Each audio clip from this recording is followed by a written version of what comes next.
ઘરે તમે લીમડાનો સાબુ બનાવવા માંગતા હોય તો આ ડિસ્પ્લે ઉપર દર્શાવેલી વસ્તુ છે એ મંગાવવી પડશે. તમારા ઓનલાઈન અથવા લોકલ માર્કેટમાંથી મળી જશે. ગ્લિસરીનનો બેઝ છે, પછી એમનું જે બીબુ છે, પછી વિટામિન E2ની કેપ્સ્યુલ છે અને એસેન્શિયલ ઓઇલ છે. ત્યારબાદ તમારે લીમડો છે આજુબાજુથી લઈ લેવાનો છે, પછી એમને મિક્સરની અંદર એકદમ ગ્રાઇન્ડ કરી દેવાનો છે. અને આપણે જે બેઝ લાવ્યા છીએ એ બેઝને છે તમારે ડબલ બોઇલર મેથડથી, એટલે કે ડાયરેક્ટ ઓગાળવાનું નથી ગેસ ઉપર, પહેલાં પાણી મૂકવાનું છે અને એ તપેલીની અંદર આ તપેલી મૂકવાની છે. એને ડબલ બોઇલર મેથડ કહેવાય છે. જે ગ્લિસરીન છે એના જે મોટા ટુકડા હોય એને તમે નાના નાના પીસમાં કન્વર્ટ કરી દેવા, કાપી નાખવા, જેથી પાણી દ્વારા ઓગળવામાં સરળતા રહે.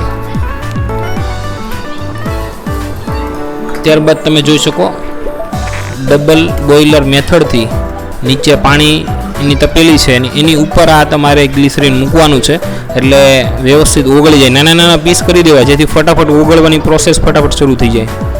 આ ઓગળી જાય પછી તમે જે લીમડાનો ભૂકો કર્યો છે, એનું લિક્વિડ કર્યું છે એનું પાણી પણ નાખી શકો. અને આ જે બેઝ બનાવ્યો હોય એની કટકી છે, એમની અંદર વિટામિન E2ની કેપ્સ્યુલ છે, એ જે બેઝ બન્યો છે એ બેઝ ડાયરેક્ટ પણ નાખી શકો છો અને પાણી નિતારીને પાણી પણ નાખી શકો છો. આ વિટામિન E2ની કેપ્સ્યુલ તમને માર્કેટમાંથી મળી જશે 40-50 રૂપિયાની. ત્યારબાદ જો તમારે સુગંધીદાર બનાવવો હોય સાબુ તો એની અંદર એસેન્શિયલ ઓઇલ છે, જે પણ સુગંધનું તમને ગમતું હોય એ તમે ઉમેરી શકો છો. ત્યારબાદ થોડુંક ઠંડુ પડે એટલે ડાયરેક્ટ જે બીબા છે સાબુના એ બીબાની અંદર અથવા તો પ્લાસ્ટિકના ગ્લાસ હોય એમાં પણ તમે ઢાળી શકો છો. 4 થી 5 કલાક સૂકાવા મૂકી દેવાનું છે. ત્યારબાદ તમે જોશો કે આ સાબુ છે એ વ્યવસ્થિત એનું ફોર્મ છે એમાં કન્વર્ટ થઈ જશે.